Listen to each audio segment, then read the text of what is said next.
Assalamu alaikum. Dear students, in this video we are going to discuss another literary essay or reflective essay. It is dangerous to be right when the government is wrong. Why I have selected this topic is because of the fact that it is about freedom of speech. तो जब हम freedom of speech की बात करते हैं और human rights की बात करते हैं तो ये टॉपिक बहुत इंपॉर्टेंट हो जाता है और इसमें जिन मिसालों की हम बात करेंगे आप पेपर में रिफ्लेक्टिव ऐसे करें या ना करें, these examples are going to help you out and these concepts are going to help you out when you are going to write another topic. So ये ओवरलैप हो जाता है बाकी टॉपिक्स के साथ और वैसे भी ये एक ऐसा टॉपिक है जो कि बहुत इंपॉर्टेंट है, इसको तैयार करना बहुत ज़रूरी है और हम इसको डिफरेंट गाइजेस में देखते हैं पास पेपर के अंदर. सो ये टॉपिक आ जाता है, ठीक है. इसी टॉपिक की अगर हम दूसरी शक्ल देखें तो वो है if gold rust what shall iron do. So जो इंटेलेक्चुअल्स हैं हमारे पास अगर वो ही डिटीरियोरेट होना शुरू हो जाते हैं सो हम कैसे एक्सपेक्ट कर सकते हैं कि आम आदमी जो है वो किसी स्टैंडर्ड को फॉलो करेगा. That is not going to happen. So ये जब हम बात करते हैं gold rust what shall iron do, gold is suppose to set an example for iron. So iron ने तो इरोड होना है लेकिन ये जो मॉरल करप्शन है ये करप्शन हम आयरन से एक्सपेक्ट करते हैं, गोल्ड से नहीं करते, ठीक है. सो हम जब if gold rust what shall iron do की बात करेंगे so we have to talk about again all these ideas. इसको हमें थोड़ा सा मोल्ड करना पड़ेगा और हमारा वो ऐसे भी तैयार हो जाता है. So we are going to work on it is dangerous to be right when the government is wrong. We have already worked on modernity is an unending process. अब modernity is an unending process में और इस topic में बहुत बड़ा फर्क है. फर्क ये है कि जब हमने बात की modernity is an unending process की, we had a key term. So आपको पता था कि modernity की बात हो रही है. अब आपके सामने एक स्टेटमेंट है जिसमें कोई key term ही नहीं है. So आपके सामने लिखा है who है आपकी key term. So what is the key term? Danger, right, wrong, government. अब इसमें से आप कोई की टर्म नहीं निकाल सकते. वैसे ही जैसे gold rust what shall iron do में यू डोंट हैव अ की टर्म. सो की टर्म गोल्ड तो है नहीं. अगर गोल्ड की बात करेंगे तो गोल्ड और आयरन जो है that is not going to make sense because it's not about gold the metal. क्योंकि अगर हम उसको की टर्म तस्वुर करेंगे तो फिर तो ये बन गया कि gold is a metal which is not supposed to erode, and if gold is eroding then what would happen to iron which already erodes. So we are not talking about the metal.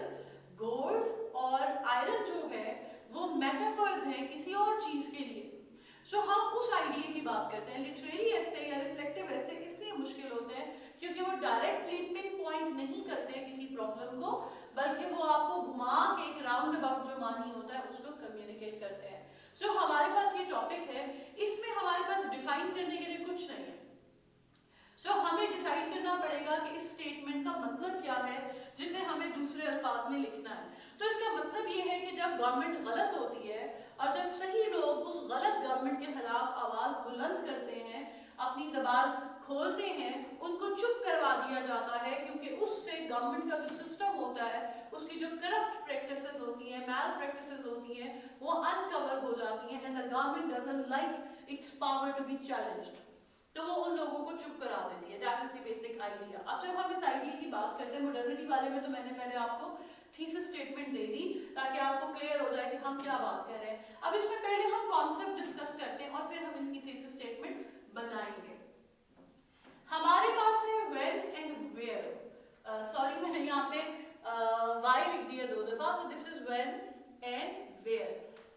When always, where everywhere. So हमारी जो examples होंगी वो कहीं से भी हो सकती हैं, हर जगह से हो सकती हैं और हम डिसाइड करेंगे कि जो हमारी एग्जांपल्स होंगी वो हमने क्रोनोलॉजिकली प्रेजेंट करनी है या नहीं करनी. वैसे हम लिटरेरी ऐसे को क्रोनोलॉजिकली ही चलाते हैं, ठीक है. सो मैं इसलिए यहाँ पे कह रही हूँ क्योंकि जब हम डेंजर की बात करेंगे तो मैंने तो ऑलरेडी ब्रेनस्टॉर्म करके लिखा है. सो हम यहाँ पे थोड़ा सा फ्लक्चुएट भी कर सकते हैं. Once again this is writing, this is your piece of writing. By the end of the day while writing it down you have to decide how you are going to organise your facts. और हमने paragraphing में पढ़ा था that there is a logical order. So वो logical order एक तो chronological order है, दूसरा है लॉजिकल ऑर्डर. सो अगर आपका लॉजिकल ऑर्डर चेंज हो रहा है तो आप उस लॉजिकल ऑर्डर के हिसाब से यहाँ पे किसी किस्म की जो चेंज है उसको इंट्रोड्यूस करवा सकते हैं. अच्छा मुझे अभी रियलाइज हुआ है कि एक्चुअली मैंने यही थीसिस स्टेटमेंट जो थी वो यहाँ पे नीट की थी, क्योंकि मैं पहले बोर्ड पे लिख रही होती हूँ और जब मैं आपका लेक्चर डिलीवर कर रही होती हूँ तो दिस इज ऑल स्पॉन्टेनियस, और क्लास में तो I just speak it out. So जब बोल देते हैं तो बच्चे नोट कर लेते हैं, लेकिन आपके लिए मैंने बोर्ड पे लिखा ताकि अगर आपने वीडियो को पॉज करके देखना हो तो आप इसको स्टेटमेंट को देख सकते हो, और अगर आपने नोट करना हो तो कम से कम आपके सामने लिखा हुआ स्पेसिमन हो ताकि आप उसको करेक्ट कर सकें। So I just wrote the statement twice on the board. So हमारे पास लॉजिकल ऑर्डर ही होता है। सो ये जो व्हेन एंड वेयर है इसमें हम अपनी मिसालों को एडजस्ट करेंगे, क्योंकि ये हमेशा से होता चला जा रहा है और दुनिया के हर कोने में हुआ है कि गवर्निंग बॉडीज ने लोगों को, उन लोगों को जो कि सच बोल रहे थे, उनको चैलेंज किया है, उनके ओपिनियन को चैलेंज किया है, उनकी एग्जिस्टेंस को चैलेंज किया है और उन्हें तकलीफ में मुब्तला किया है, क्योंकि वो सच के पैरोकार थे और सच के प्रोपेगेटर्स थे। ठीक है, जो हमारे पास व्हेन एंड वेयर के बाद आता है व्हाई एंड हाउ। अब जो लिटरेरी एसे होता है ना उसमें आइडिया होता है थोड़ा सा। सो हमारा आइडिया होगा 200-300 वर्ड्स का, 400 वर्ड्स का। आपके पास बहुत नॉलेज है 500 वर्ड्स का हो सकता है, लेकिन उसके बाद उसकी मिसालें हैं। The same is true for modernity. जब हम मॉडर्निटी कर रहे थे तो मॉडर्निटी में जो मिसाल है वो ज्यादा एरिया कवर करेगी और उसकी जो लॉजिक है, उसके पीछे जो वजह है, जैसे वजह थी हमारे पास ब्रीड एंड ब्रेड। सो वो जो वजह थी वो कम जगह लेगी, जो मिसाल होगी, एग्जीक्यूशन होगी, वो ज्यादा जगह लेगी। ठीक है, सो यहाँ पे भी हमारे पास वाई है और हाउ है। वाई, ये जो हम कहते हैं ना, it is dangerous to be right when the government is wrong. So why it is dangerous. हमारे पास मैक्स वेबस्टर का आइडिया है कि जो रॉ पावर होती है उसको स्टेबल अथॉरिटी में किसी भी मुआशरे के अंदर चेंज किया जाता है। सो हम अथॉरिटी को स्टेबलाइज करते हैं ताकि रॉ पावर को चलाने का, रखने का एक तरीका हो। सो जब हम पावर की, अथॉरिटी की बात करते हैं तो अथॉरिटी 3 तरह की है। ट्रेडिशनल अथॉरिटी, ये वो अथॉरिटी है जो कि हमारे ट्रेडिशनल कल्चरल पैटर्न्स में इतने अरसे से पाई जाती है कि इसको एक्सेप्ट कर लिया जाता है कि यही ट्रूथ है। हमारे पास जो ट्रेडिशनल अथॉरिटी को जो लोग रिप्रेजेंट करते हैं उनको गॉड्स की तरह माना जाता है। सो अगर हम इसको हिस्टोरिकली देखें तो हमारे पास मोनार्क्स जो हैं, मोनार्की जो है, सो मोनार्की का पूरा जो सेटअप है वो फॉल ही इसके ऊपर करता है, ट्रेडिशनल अथॉरिटी के ऊपर। और अगर हम अपने मुआशरे के अंदर देखें तो फ्यूडल लॉर्ड्स को, और हमारी जो डायनेस्टिक पॉलिटिक्स है वो भी ट्रेडिशनल अथॉरिटी के ऊपर स्टैंड करती है, जिसमें हम समझते हैं कि यही हल्फे आखिर है। इस पावर को चैलेंज नहीं किया जाता and the power is concentrated with in a family. तो उसी फैमिली के लोग होते हैं जो कि उस पूरी की पूरी जगह को चला रहे होते हैं। Then we have legal rational authority, जिसमें हमारे पास ब्यूरोक्रेसी आती है। ये लीगल रैशनल अथॉरिटी जो होती है इसको इंडाउ करने का एक तरीका होता है, इसमें सिलेक्शन का एक तरीका होता है, ये परमानेंट नहीं होती, इसमें चेक एंड बैलेंस होते हैं। सो ये लीगल रैशनल अथॉरिटी है जो हमें नजर आती है डेमोक्रेसी के अंदर। डेमोक्रेटिक सिस्टम जो है वो इसके साथ चलता है। हम इसके अंदर सबको पावर दे रहे होते हैं, इक्वली मेरिट पे देख रहे होते हैं, और ये लीगल रैशनल अथॉरिटी के लिए हमें लोग जो चाहिए होते हैं वो एजुकेटेड होते हैं। सो when we look at this type of authority, so ये इंडस्ट्रियलाइजेशन और डेमोक्रेसी के साथ चलता है, क्योंकि दोनों के लिए हमें एजुकेटेड लोगों की जरूरत होती है। तीसरी अथॉरिटी है हमारे पास करिज्मेटिक अथॉरिटी। करिज्मेटिक अथॉरिटी वो होती है जो किसी भी करिज्मेटिक लीडर को मिल जाती है। वो लीडर करिज्मेटिक कोई पॉलिटिशियन हो सकता है, वो कोई साइंटिस्ट हो सकता है, कोई सोशल वर्कर हो सकता है। पाकिस्तान में बात करें तो वी हैव ईदी साहब। अगर हम वैसे बात करें अभी रिसेंट लोगों में, यंग लोगों में बात करें तो Malala Yousafzai, though she doesn't have that charisma back at home, क्योंकि लोग कहते हैं conspiracy theory, and then again we are divided on Malala Yousafzai as we are divided on every other issue. लेकिन उसका एक करिश्मा इंटरनेशनली समझा जाता है, and then we just love the fact that she is there to represent us, but she is not a leader. She has a charisma, but she is not a leader yet. Perhaps in future when she decides to land into politics, she might become a charismatic leader, but she has charisma. charisma के साथ जब power आ जाएगी तो हमारे पास charismatic leader आएगा। हमारे पास Martin Luther king जो है उनकी मिसाल बहुत अच्छी है कि he was a charismatic leader। Pakistan के अंदर Imran Khan has been a charismatic leader। Charismatic leaders have this charisma. It could be because of anything, because of the work that they have done, because of the background that they have। लेकिन ये जो can't be inherited. So ये inherit नहीं होता. और charismatic power का जब end होता है तो हमारे पास power का एक crisis आ जाता है, क्योंकि वो power hand over नहीं की जा सकती, जबकि traditional authority के अंदर power जो होती है वो एक generation से दूसरी generation में जाती है. charismatic में we don't know, हो सकता है कि charismatic leader का बंदा उतना बच्चा जो है वो उतना charismatic ना हो. लीगल रैशनल अथॉरिटी भी एक जगह से दूसरी जगह जब जाती है तो उसके लिए प्रॉपर प्रोसीजर होता है. charismatic अथॉरिटी इसमें मैटर नहीं करती. लेकिन जब हम कहते हैं it is dangerous to be right when the government is wrong, तो मसला ये होता है कि हम बात कर रहे हैं particularly in this essay we talking about the traditional authority. So ये वो ट्रेडिशनल अथॉरिटी है जिसको मोनार्की रिप्रेजेंट कर रही है, और ये जो मोनार्क्स हैं जब ये कुछ गलत करते हैं they don't like to be question.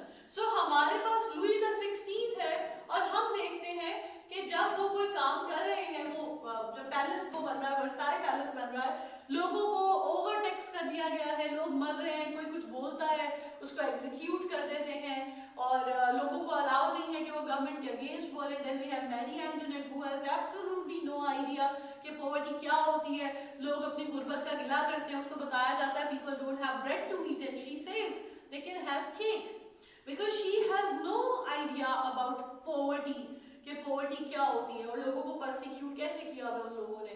So हमारे पास ये traditional authority है जो कि monarchs के पास है. They are persecuting people, they are violating their rights, they are not concerned with the welfare of the people. और लोग जो हैं वो लोगों के सरों के ऊपर मुसल्लत होते हैं क्योंकि उनके पास ये traditional authority है, जिसको अक्सर खुदा के साथ मंसूब कर दिया जाता है कि perhaps these monarchs have been chosen by God, so इनका blue blood consider किया जाता है. ट्रेडिशनल अथॉरिटी में हम बादशाह क्यों चैलेंज नहीं करते. सो बादशाह जो होता है उसका जैसे दिल करता है, जिन आइडियाज का दिल करता है वो उनको इम्प्लीमेंट कर देता है. लेकिन ट्रेडिशनल अथॉरिटी हम सिर्फ मोनार्की पे बेस नहीं कर रहे. अगर हम ग्रीक सोसाइटी की बात करें तो वहाँ पे हमारे पास एक पूरी एरिस्टोक्रेटिक क्लास है जो कि सिस्टम ऑफ जो गवर्नमेंट है, गवर्निंग है, उसका काम गवर्निंग बॉडी है हमारे पास. वहाँ पे एक प्रॉपर जस्टिस का सिस्टम है. हम देखते हैं कि सोक्रेटिस की ट्रायल होती है और उसको हेराटिक आइडियाज जो हैं, अनट्रेडिशनल आइडियाज जो हैं वो फैलाने के ऊपर उसकी ट्रायल कंडक्ट की जाती है और इवेंचुअली उसको पॉइजनिंग का डेथ सेंटेंस दे दिया जाता है. He is poison to death. तो ये वो ट्रेडिशनल अथॉरिटी है which is afraid of any change in the way the place or the system is being run. So वो बर्दाश्त नहीं करती कि किसी तरह की चेंज आए. ठीक है. So उस चेंज के अंदर जब कोई बंदा चेंज लाने की उस सिस्टम में कोशिश करता है तो वो बंदा डेंजर को फेस करता है, और वो डेंजर जो है वो किसी भी तरह का हो सकता है, उसको हम अभी डिस्कस करेंगे. लेकिन हमारे पास ट्रेडिशनल अथॉरिटी में दो चीजें आती हैं. वी हैड एब्सोल्यूट मोनार्क्स जिनके पास सारी ताकत थी. वो डिसाइड करते थे किसको नवाजना है, किसको नहीं नवाजना है. एक बादशाह से दूसरे बादशाह पे जाते थे तो फेवरेट्स चेंज हो जाते थे. हम देखते हैं कि स्पोर्ट्स चेंज हो जाते हैं, लिटरेचर चेंज हो जाता है. सो हमारे पास जो कोर्ट मैन है वो चेंज होते रहते हैं कि कौन सा बंदा होगा, कौन सी चीज पॉपुलर होगी. लेकिन एब्सोल्यूट मोनार्की थी तो बादशाह सब कुछ डिसाइड कर रहा है. अब हमारे पास है कॉन्स्टिट्यूशनल मोनार्की ज्यादातर जगहों पे, और अभी भी दुनिया में 26 नेशंस ऐसी हैं जिनके हेड्स जो हैं वो रॉयल फैमिलीज हैं. ठीक है. कुछ जगहों के ऊपर कॉन्स्टिट्यूशनल हो गई है मोनार्की, और कुछ जैसे कि हम ब्रिटेन की बात करें तो वहाँ पे जो क्वीन है she is just symbol of authority, लेकिन असल में उसके पास कोई अथॉरिटी नहीं है. लेकिन अगर हम सऊदी अरब में बात करें सो किंग जो है, किंग इज गवर्निंग एवरीथिंग. ठीक है. और वहाँ पे डेमोक्रेसी भी नहीं है. सो हमारे पास ट्रेडिशनल अथॉरिटी है और हमारे पास लीगल रैशनल अथॉरिटी है. लीगल रैशनल अथॉरिटी डेमोक्रेसी में काम करती है, और डेमोक्रेसी जो है वो ट्रेडिशनल अथॉरिटी को चैलेंज करती है क्योंकि डेमोक्रेसी में ट्रेडिशनल अथॉरिटी नहीं होती.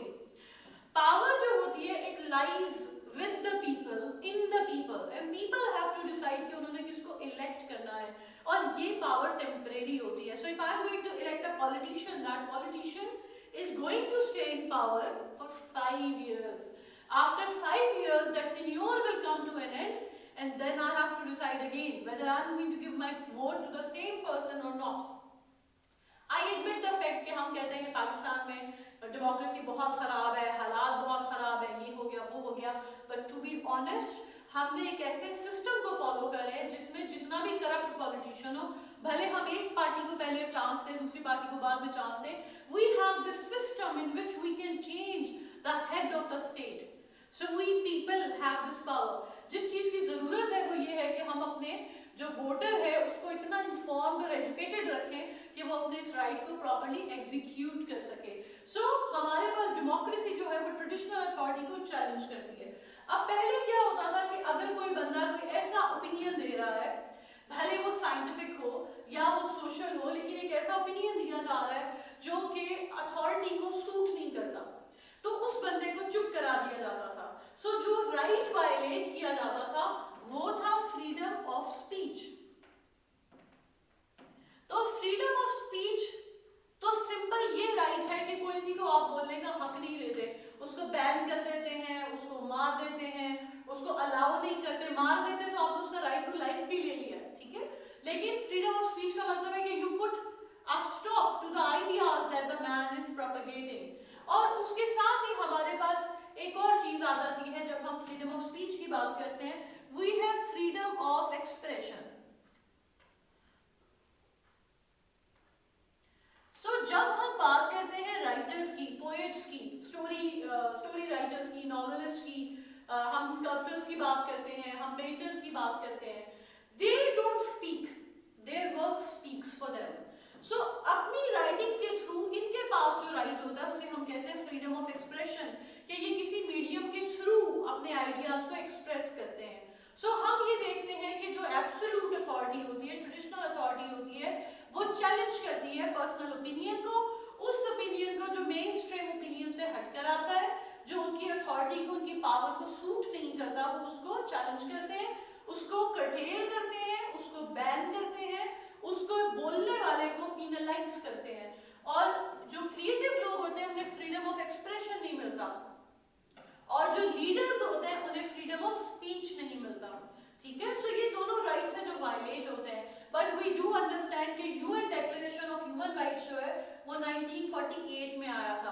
तो उससे पहले अगर हम किसी चीज की बात कर रहे होंगे तो ये जो दोनों वर्ड्स है, freedom of speech and freedom of expression, they actually didn't exist.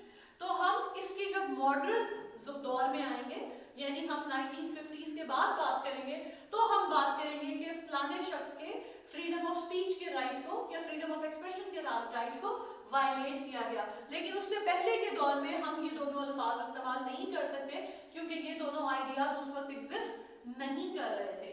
ठीक है.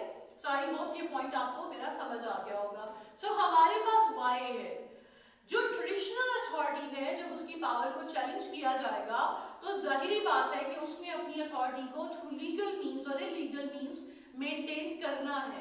सो अगर कोई बंदा उस आइडिया के साथ एग्री नहीं करता होगा, डिसएग्री करता होगा और उसके अगेंस्ट कोई पॉइंट ऑफ व्यू देगा, तो उस पार्टी के हक में, उस अथॉरिटी के हक में वो नहीं जाएगा.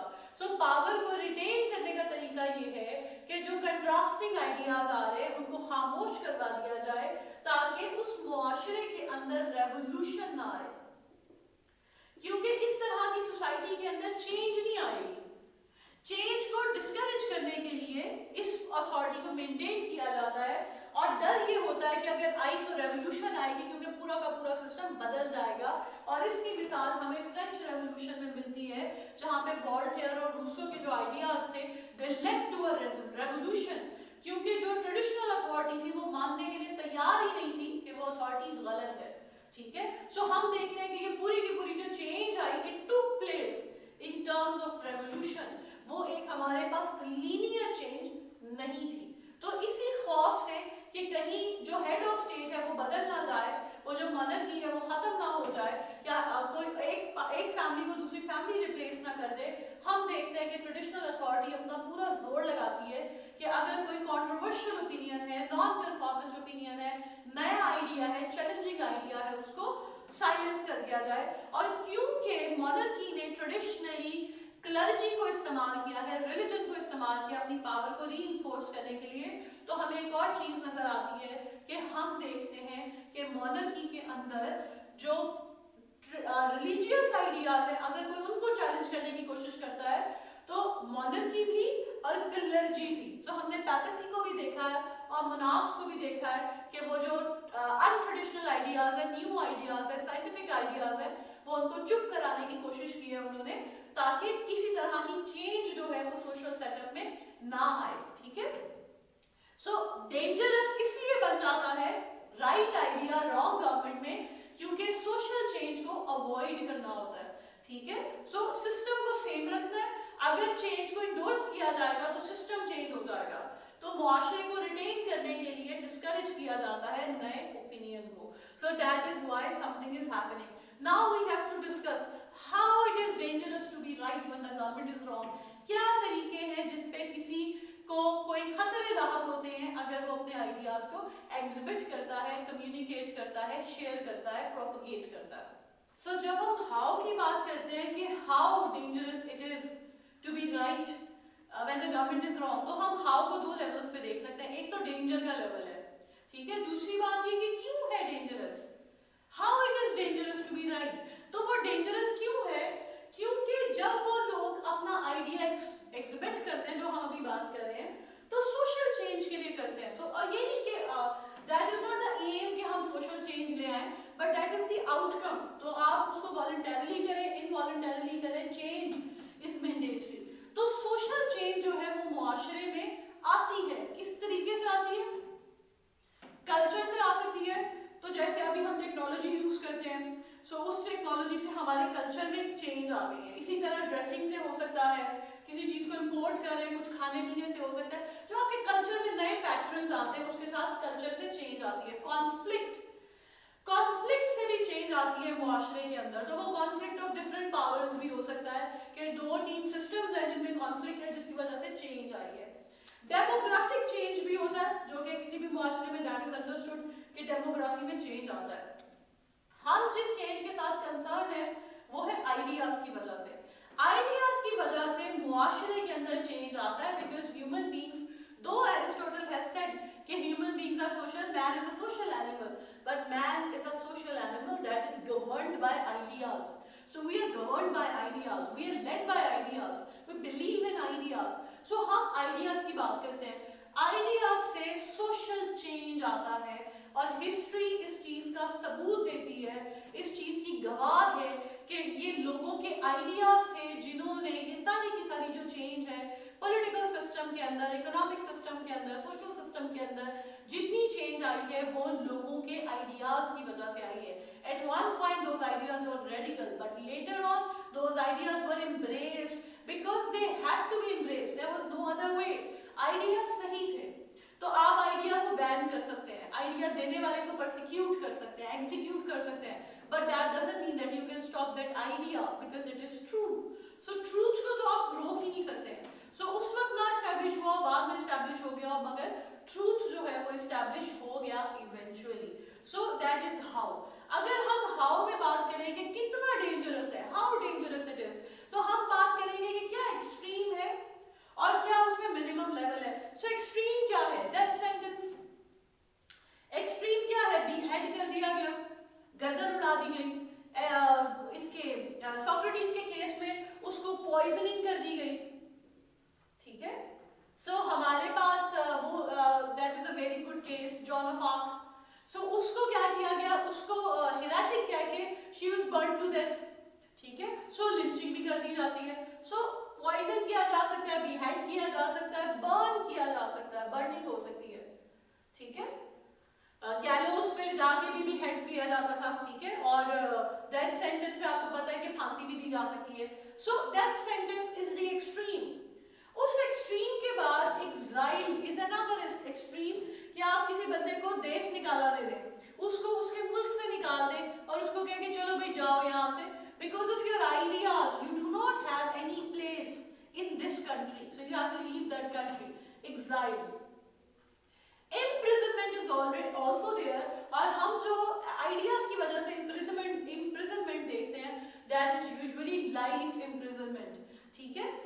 हम इस पे वैसे कुछ लोगों को सब कॉन्टिनेंट से भी डिस्कस कर सकते हैं।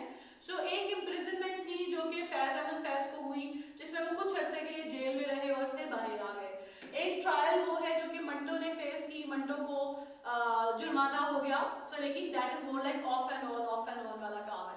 लेकिन हम जो ज्यादा इंटरनेशनली देखते हैं वो हमें नजर आता है कि जो इम्प्रिजनमेंट है दैट इज लाइफ इम्प्रिजनमेंट, जिसका मतलब है कि जब आप जेल में हैं. सो नेल्सन मंडेला को जो हुई थी वो थी life imprisonment because the system change. That's why he was able to come out of the jail. ठीक है. टॉर्चर हो सकता है. तो अगर आप सच बोलते हैं तो आप if you have propagated your ideas, सिर्फ सच बोलना नहीं है, आपका एक आइडिया है, फिलोसॉफिकल आइडिया है या साइंटिफिक आइडिया है, आप उसको सच समझते हैं, आप उस आइडिया को एग्जिबिट करते हैं, तो आपको टॉर्चर किया जाएगा. ठीक है. Please please please don't include missing persons into this एसे. ये ऐसे मिसिंग पर्संस का नहीं है, ये इंटेलेक्चुअल्स का ऐसे है. वो इंटेलेक्चुअल्स जिन्होंने अपने आइडियाज से मुआशरे को चेंज किया है. सो अक्सर हमें पता चलता है कि टॉर्चर किया जाता है. ठीक है. सो टॉर्चर करना is also very common. Imprisonment भी हो सकती है, हाउस अरेस्ट भी हो सकता है. सो गलीलियो को लाइफ इम्प्रिजनमेंट मिली थी, मगर क्योंकि वो बीमार थे तो गलीलियो की लाइफ इम्प्रिजनमेंट को चेंज कर दिया गया था हाउस अरेस्ट में, और उसी हाउस अरेस्ट में वो फौत हो गए थे. इसमें हमारे पास एक चीज और है जिसे कहते हैं एक्सकम्युनिकेशन. सो एक्सकम्युनिकेशन ये होता है कि आप किसी बंदे के साथ बातचीत जो होती है वो बंद कर देते हैं. That person doesn't exist. आप सोशली उसको आइसोलेट कर देते हैं. That is also there. Martin Luther के केस में एक्सकम्युनिकेशन जो है दैट टुक प्लेस. आप किसी इंसान के काम को बैन कर देते हैं. गलीलियो की जो किताब थी उसको बैन कर दिया गया था, दो he got the book published out of the Vatican. लेकिन क्योंकि वो चाहते थे कि उनकी किताब को एक्नॉलेजमेंट मिले और वो चाहते थे कि चर्च जो है वो अपने आइडियाज को ठीक करे, और वो he wasn't in his own senses, in his own mind, he wasn't attacking the church. He only wanted church to correct itself, to correct its ideas.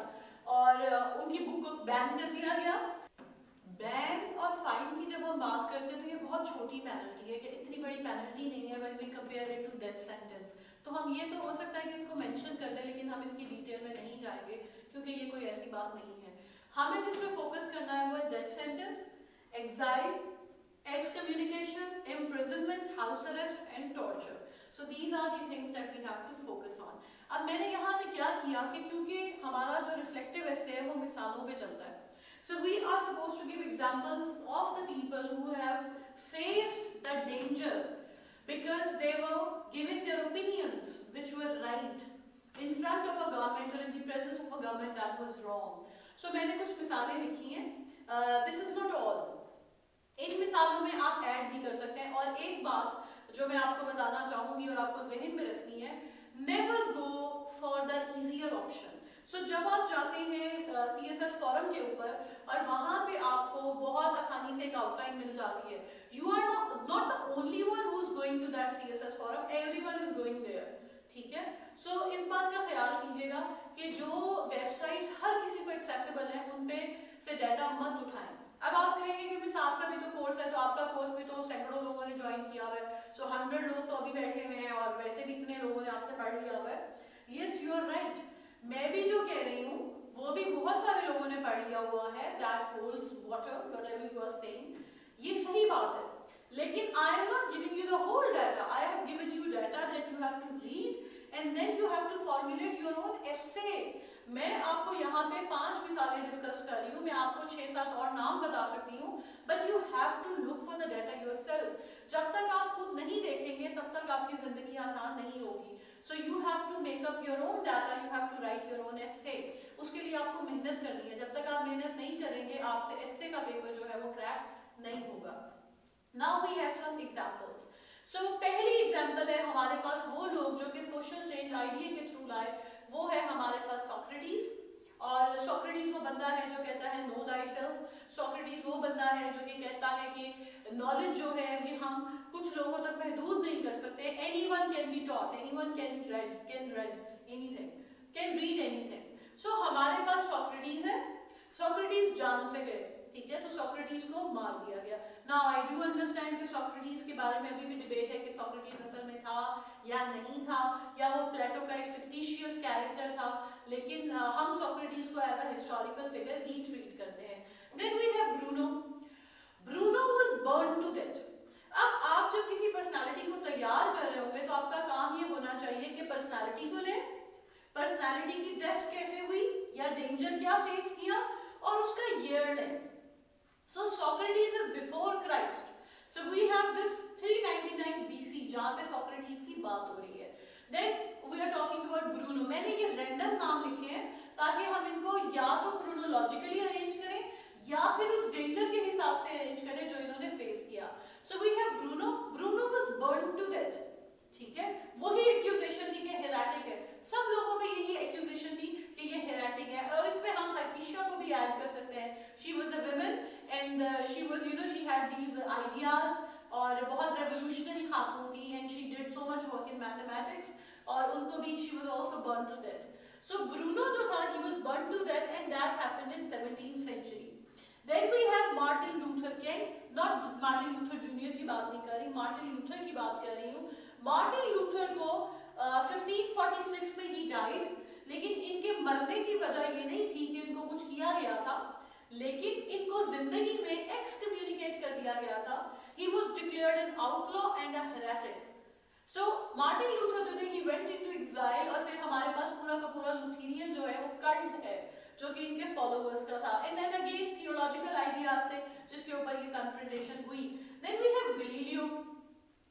Galileo just like Bruno was a follower of Copernicus, लेकिन Bruno ने भी उसकी कीमत चुकाई क्योंकि Bruno ने इन्हीं ideas को चैलेंज किया जो कि यूनिवर्स के बारे में थे, और क्योंकि रिलीजन जो था वो प्रोपेगेट करता था साइंटिफिक आइडियाज को, और हमारी यूनिवर्स की नॉलेज थी वो आती थी रिलीजन से, तो गैलीलियो के आइडियाज को भी चैलेंज किया गया और एंडोर्स नहीं किया गया।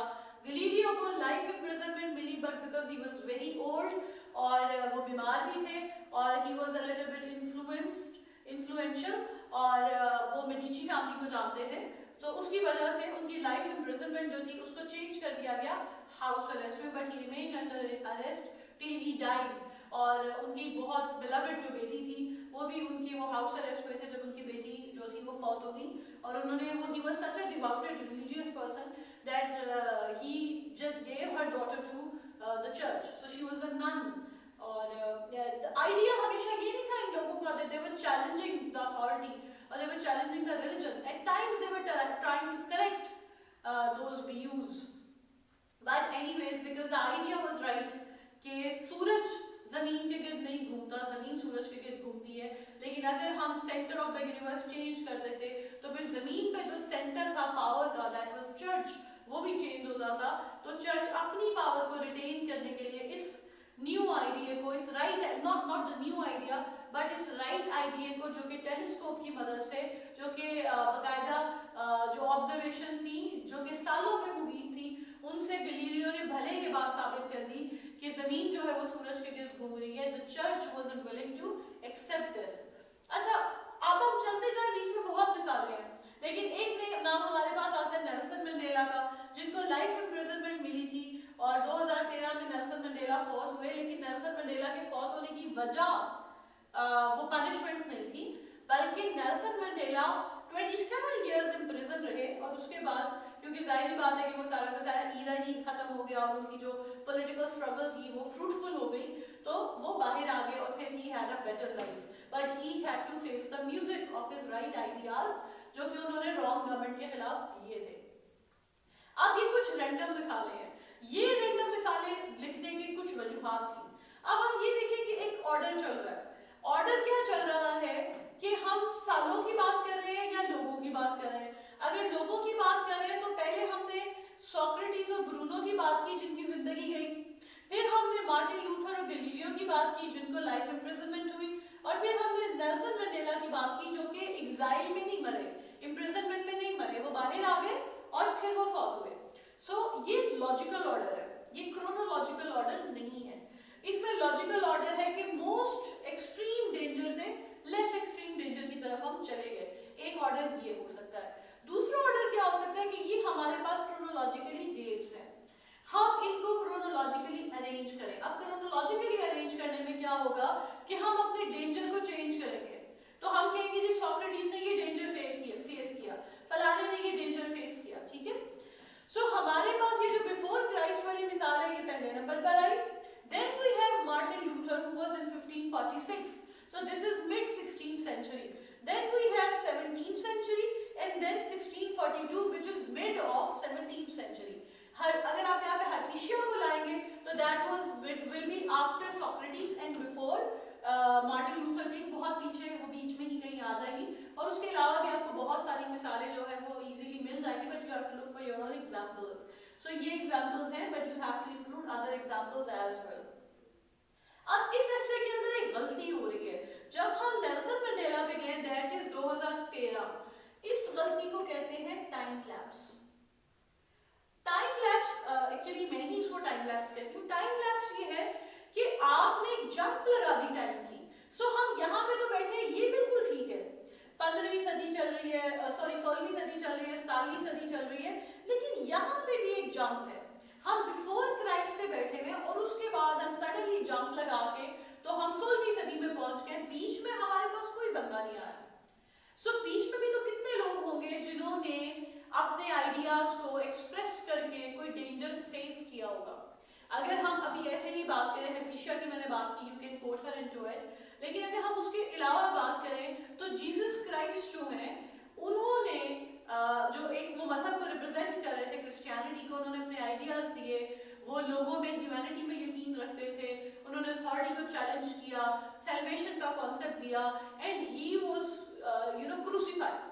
सो उनको कितने शदीद किस्म के जो हालात थे नासाजगार वो फेस करने पड़े, और उनकी डेथ का जो रीजन बना वो भी वो गवर्निंग बॉडी बनी जिसने उनके आइडियाज को चेरिश नहीं किया। चेरिश करना तो बहुत दूर की बात थी, एक्सेप्ट भी नहीं किया। अगर हम नबी पाक सल्लल्लाहु अलैहि वसल्लम के जीसस क्राइस्ट के बाद आए, वो फर्स्ट सेंचुरी में थे, उसके बाद नबी पाक सल्लल्लाहु अलैहि वसल्लम हमारे पास आता है, जहाँ पे खत्म नबूवत है, हमारे आखिरी नबी है। सो हम देखते हैं कि देयर इज अ गैप, यानी सदियों का गैप है। सो नबी पाक सल्लल्लाहु अलैहि वसल्लम हमारे पास आ रहे हैं 6वीं सदी में आ रहे हैं, ठीक है, तो इस्लामिक कैलेंडर आ रहा है बल्कि 6th सेंचुरी में, नबी पाक सल्लल्लाहु अलैहि वसल्लम तो पहले आ जाते हैं। अच्छा, उन्होंने भी अपनी जिंदगी में प्रॉब्लम्स फेस की, लेकिन आई पर्सनली प्रेफर, मतलब नबी पाक सल्लल्लाहु अलैहि वसल्लम के वो जो सारा का सारा आमुल हुज़न था और जो प्रॉब्लम्स उन्होंने अपने ऐलान नबूवत के बाद फेस की, और उनके मदीना हिजरत करने तक जो उनका मक्का रहने का दौर था, that is a part of it. लेकिन आई पर्सनली प्रेफर कि हम जीसस क्राइस्ट को भी और नबी पाक सल्लल्लाहु अलैहि वसल्लम को भी अपने हिस्से में कोट ना करें। कोट इसलिए ना करें क्योंकि जब हम नबूवत की बात करते हैं, प्रॉफिटहुड की बात करते हैं, सो दैट इज बियॉन्ड आर्ग्यूमेंट। वो एक इतनी बड़ी अल्लाह ताला की तरफ से एक रिस्पॉन्सिबिलिटी को निभा रहे थे कि हमारे ऐसे बहुत छोटा है उसके लिए कि हम कहें कि जी उन्होंने कोई कॉस्ट जो थी ना वो पे की। सो वो हमारे हिस्से के स्कोप से बहुत आगे हैं। तो बेहतर ये है कि हम प्रॉफिट्स की मिसाल ना दें और हम आम लोग जिन्होंने आम अपनी जिंदगी में छोटी मोटी स्ट्रगल की, सही आइडियाज के लिए हम उनकी बात करें, ठीक है। इसी तरह हो सकता है कि आप में से किसी के जहन में हो कि इमाम हुसैन की बात की जा सकती है।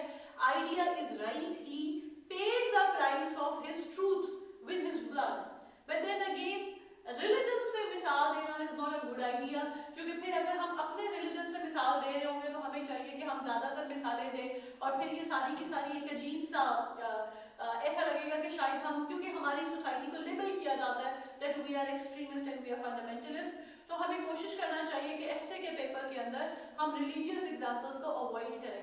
यहाँ पे जो आइडियाज थे कि सोक्रेटिस स्टेट के खिलाफ था, ब्रूनो ने जो आइडियाज दिए वो चर्च को चैलेंज कर रहे थे, मार्टिन लूथर के चर्च को चैलेंज कर रहे थे, हमारे पास प्रोटेस्टेंट और कैथोलिक्स थे।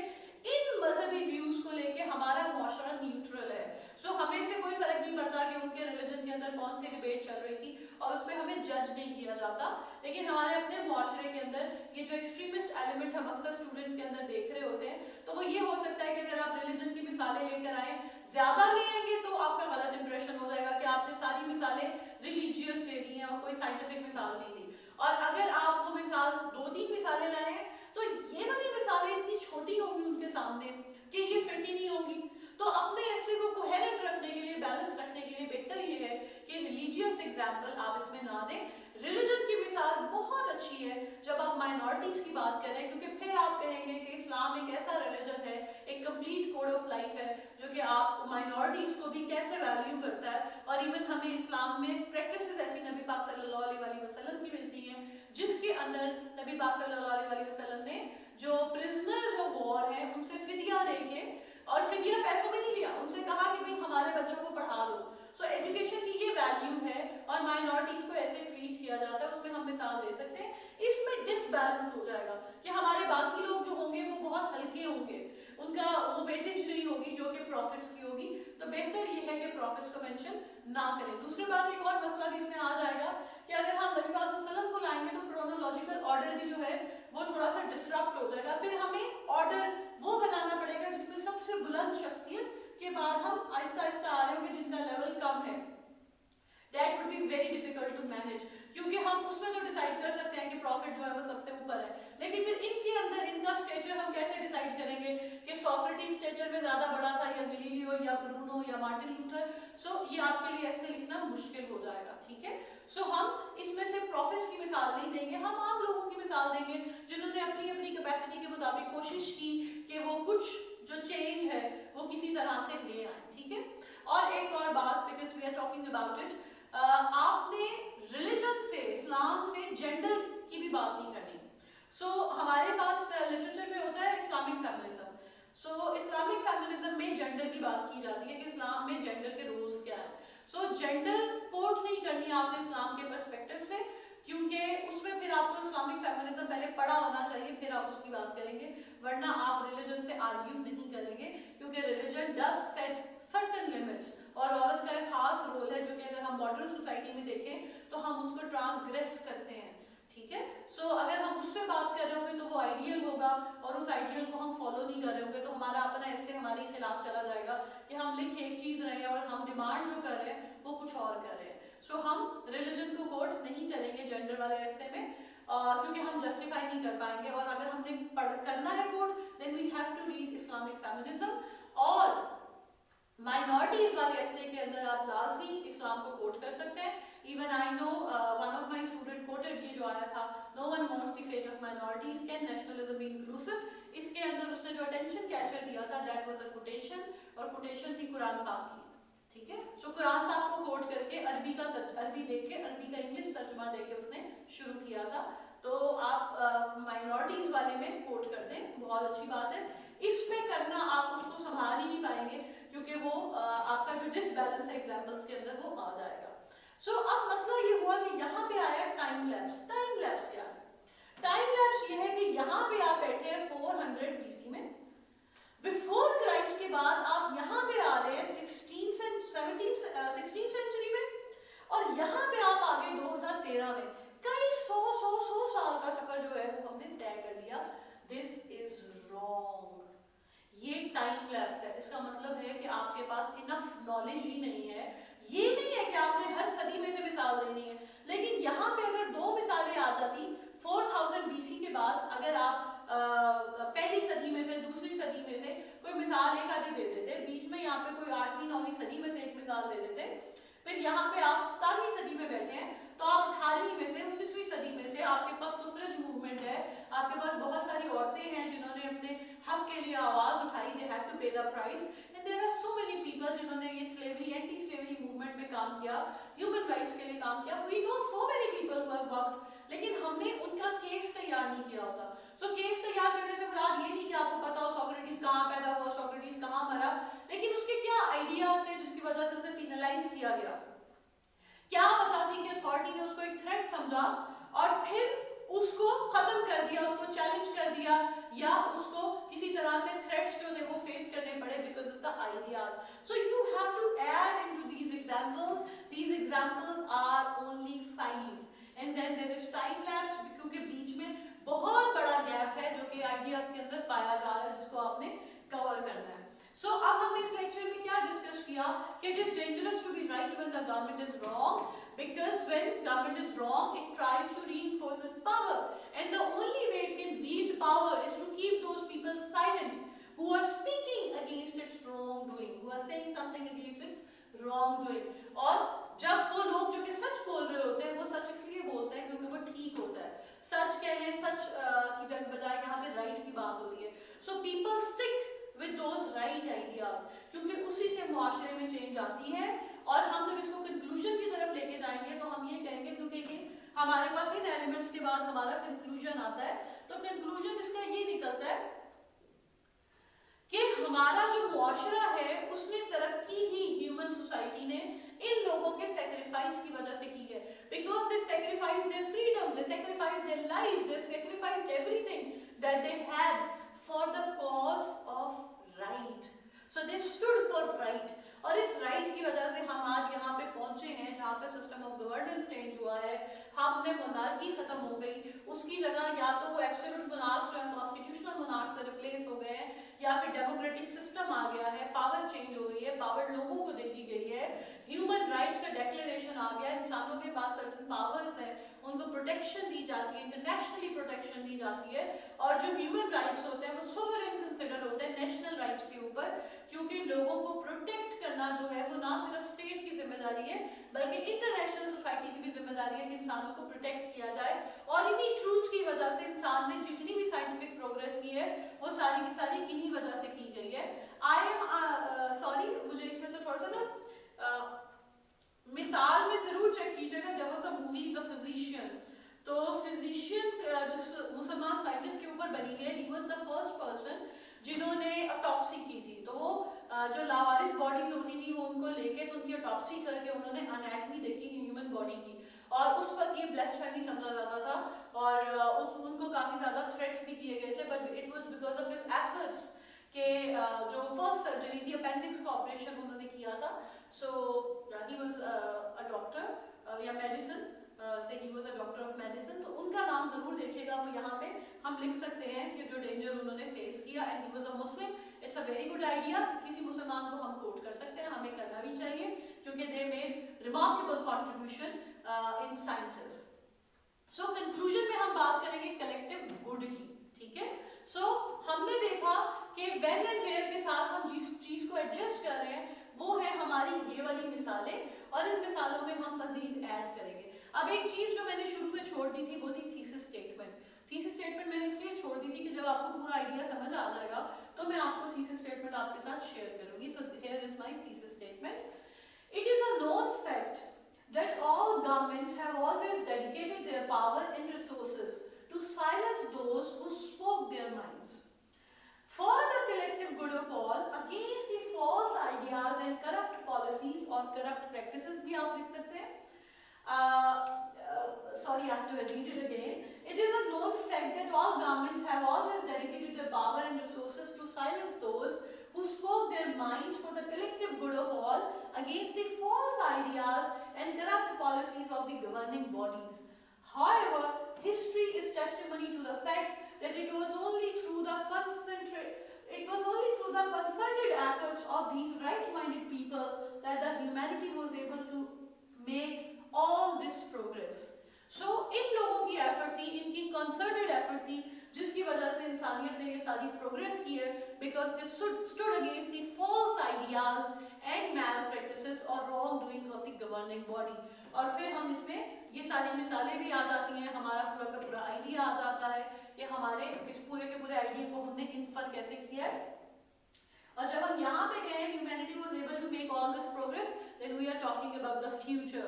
सो जैसे modernity is an unending process के अंदर हम एक फ्यूचर प्रिडिक्ट करते हैं कि एक फ्यूचर है जिसमें हम स्पेस एक्सपीडिशन पे जा रहे हैं, दूसरे सैयारों को देख रहे हैं, ये यहाँ पे प्रोग्रेस खत्म नहीं हुई, अभी हम आर्टिफिशियल इंटेलिजेंस की तरफ जाएंगे, पता नहीं वो जो है मैं हैरत हूँ कि दुनिया क्या से क्या हो जाएगी। So it is an unending process. उसी तरह ये वाला जो काम है कि हमने जितनी प्रोग्रेस की है उन लोगों की वजह से की, और अभी भी जो प्रोग्रेस कर रहे हैं उन लोगों की वजह से कर रहे हैं who stood with their right ideas. So ये हमारी एक डायरेक्शन बनेगी जो कि फ्यूचर की तरफ जाएगी। सो आप में से कुछ लोग होंगे जिन्होंने डिसाइड किया होगा कि लिटरेरी एसे नहीं करना। I urge you to write these two literary essays, modernity is an unending process and it is dangerous to be right when the government is wrong। और ये सोच के लिखिएगा कि अगर ये टॉपिक्स आ गए तो आपका एसे का पेपर जो होगा वो आप ना सिर्फ इंशाल्लाह पास करेंगे बल्कि आपके बहुत अच्छे नंबर आएंगे। So whenever you are going to write an essay, ये सोच के लिखें कि अगर ये एसे आ गया सो मैं इस पेपर को पास कर जाऊंगी, पास कर जाऊंगा। That is going to work as a motivational force in your life, ठीक है। That is all in our literary essays. So अब हम जिन essays पे काम करेंगे, they'll be our problem essays. Thank you so much. I will see you in another video.